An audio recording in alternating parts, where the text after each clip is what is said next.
ভোটের মুখে বেকার ভাতার জন্য লম্বা লাইন। জলপাইগুড়িতে যুবসাথী ক্যাম্পের সহায়তা শিবিরের তদারকিতে বিজেপির পঞ্চায়েত প্রধান। কাটোয়ায় হেল্প ক্যাম্প সিপিএমের। রাজস্ব ঘাটতি, তাও খয়রাতি। রাজ্যগুলিতে বাড়ছে প্রবণতা। এটা কি ধরনের সংস্কৃতি? টাকা থাকলে হাসপাতাল, স্কুল, কলেজের জন্য হোক। তামিলনাড়ুর মামলায় কড়া পর্যবেক্ষণ সুপ্রিম কোর্টের।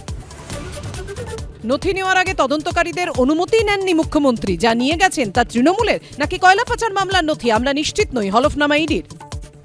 বেলডাঙ্গা কাণ্ডে ধৃতদের কোর্টে পেশ করল না পুলিশ। আইন শৃঙ্খলা সমস্যা হলে আমরা ফোর্স নিয়ে যেতে পারি, সওয়াল এনআইএর। 26শে ফেব্রুয়ারির মধ্যে ধৃতদের কোর্টে পেশ করতেই হবে, নির্দেশ আদালতে। ভোটের মুখে সিপিএম এর প্রতিকূল অস্বস্তি, সরাসরি নিশানা সেলিমকে। डर का माहौल, ভয়ের পরিস্থিতি। গব্বর সিং আছে কিছু বলা যাবে না। কিতনে আদমি থে? প্রশ্ন তুললেই সিপিএম এ কোণঠাসা করে দেওয়া হয়। আগের রাজ্য সম্পাদক সূর্যকান্ত মিশ্র সমালোচনা গ্রহণ করতেন, এখন মুখ খুললেই ব্রত্য। সেলিমের বিরুদ্ধে ক্ষোভ উগরে দিলেন প্রতিকূল। ফাইল ডাকাতি থেকে লজিক্যাল তরজায় বিধানসভার ভোট করোনারে দরজায়। কেউ মন্দির করে, কেউ দেখে বাবরি। শেষে কার ফাঁকা প্লেট, কার পাতে রাবড়ি? যুক্তিতক্ক আজ রাত 8টা।